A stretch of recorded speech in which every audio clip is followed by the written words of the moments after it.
The wedding was in Las Vegas. The dress was white. The groom was Jake Paul. You could watch the ceremony live for $50. But there was a problem. The officiant was not licensed. There was no marriage certificate. The wedding was not legal. Everything was content. Everything was a stunt.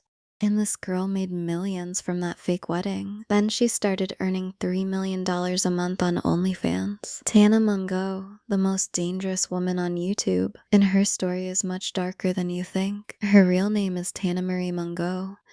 She was born on June 24th, 1998 in Las Vegas. Her father, Rick, her mother, Rebecca. She was an only child, but the word family was too optimistic for this household.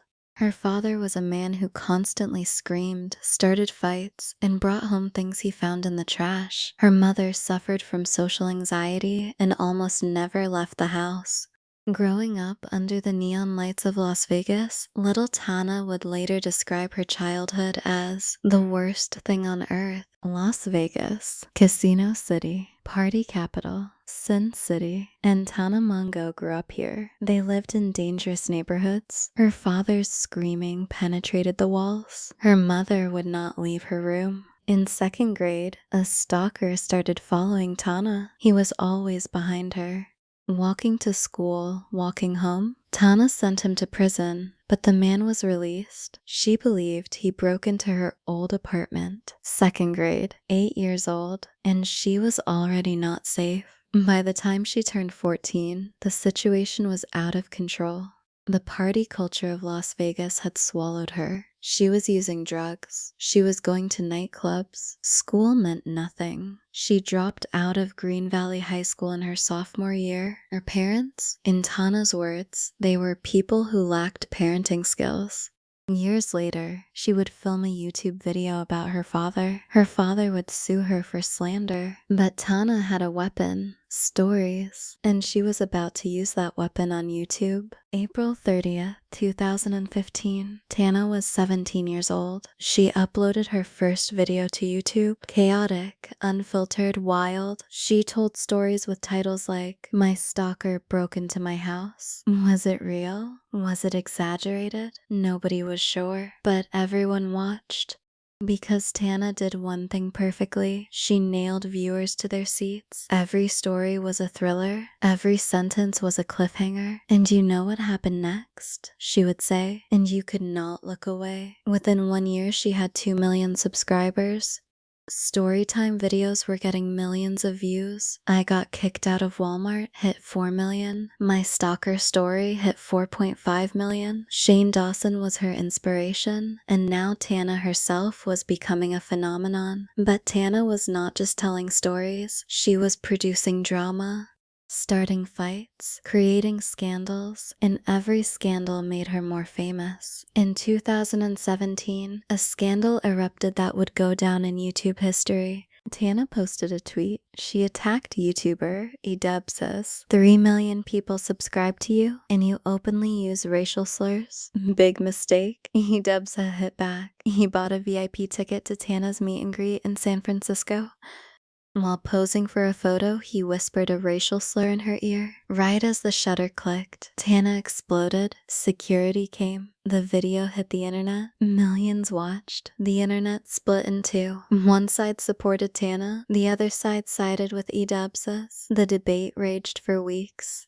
And Tana learned something else. Scandal is more valuable than subscribers. Every fight, every drama, every tear made her more famous. What fed the algorithm was not calm, but chaos. Armed with this lesson, Tana's next move would shake all of YouTube. She would organize her own festival.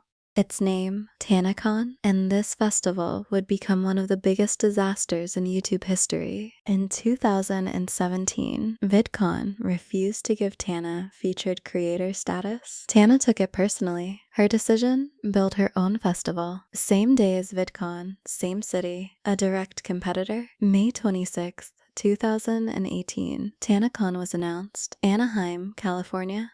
Over 80 creators would attend. Bella Thorne, Shane Dawson, Casey Neistat. June 22nd, festival day arrived, and disaster began. The venue was a hotel conference room. Capacity was 1,000. Between 4,000 and 5,000 people showed up.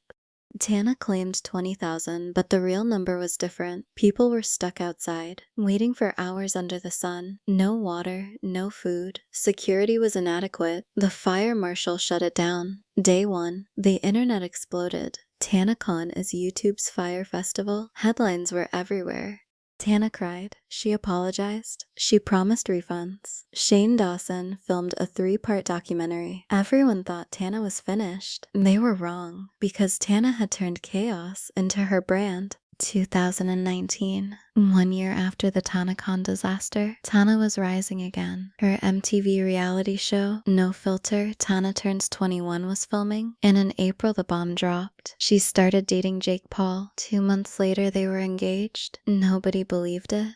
This is being done for content, they said. They were right. July 28th.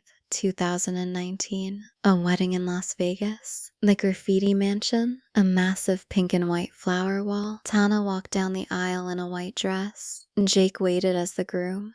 You could watch it live for $50, pay-per-view. The wedding was a show, but then the truth emerged. The officiant was not licensed. No marriage certificate had been obtained. Under Nevada state law, this marriage was not legal. BuzzFeed reported the couple left the venue separately. Tana admitted on an episode, this was something fun and lighthearted that we were obviously doing for fun and for content. In January 2020, they broke up. It lasted 4 months. The fake marriage was over, but Tana's next move was far more real. April 2020, pandemic, quarantine. Everyone stuck at home bored. Tana tweeted, okay, what if I made an OnlyFans? I'm bored. That tweet changed everything. In May 2020, she opened her account. She created 2 profiles. Tana Uncensored was free. Tana Gone Wild cost $23.99 per month. Uncensored vlog-style content. Everything she could not do on YouTube, she did here. Within 7 months, she was earning $3 million a month.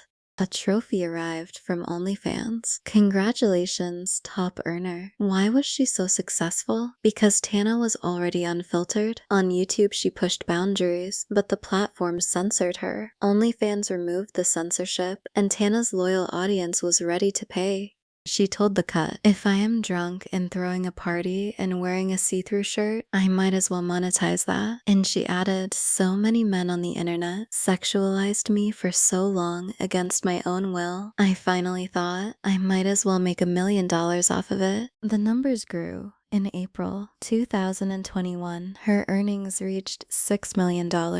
She opened a second OnlyFans account. She promised reality show style weekly episodes. Subscribers flooded in. In 2022, another trophy arrived from unruly agency, $10 million total earnings. Tana shared it, calling it insane. Her ex Bella Thorne sent a message, only $10 million. Tana spoke to Forbes, people are going to underestimate you as a woman in pretty much everything. You have to claw your way up, but I wanted it, and I did it, she added. Had I been cookie cutter, I would have never amassed any success. She launched her perfume brand Tana by Tana. It sold out in 78 minutes. She started her wine brand Dizzy Wine. She launched the canceled podcast. Millions of listens. But behind all this success, there was a question nobody was asking. Nobody knows what is real in Tana Mongeau's life. Was the stalker story real? Probably. Did 20,000 people come to TanaCon? Definitely an exaggeration. Was the marriage to Jake Paul real? Completely fake. Are the OnlyFans earnings real? Yes. But the real question is Tana herself real?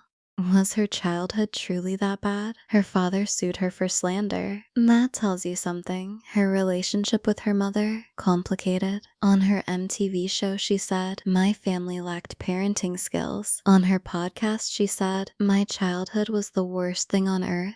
Racism accusations came and went. Pandemic parties sparked controversy. Former friends made allegations of mistreatment. Every scandal created a storm. Every storm passed. And Tana was still standing because Tana understood something very early. The only rule of the internet is getting attention. And the fastest way to get attention is chaos. But does chaos ever end? Tana Mongeau is 27 years old, 5 million YouTube subscribers, 5.5 million Instagram followers, 7 million on TikTok, $10 million earned from OnlyFans. She sold perfume. She built a wine brand. She hosted a podcast. She filmed a reality show on MTV. She released music, and she did all of it through chaos, through stories, scandals, fake weddings, failed festivals, tears, and apology videos. A girl who grew up on the dark streets of Las Vegas, stalked since childhood, a high school dropout who turned to substances, became one of the most recognized faces on the internet. Tana once said, "I started making videos as an escape from a world that I was very sick of. It was me versus everybody, just like it had been my whole life." Maybe chaos was not Tana's choice. Maybe chaos was Tana herself.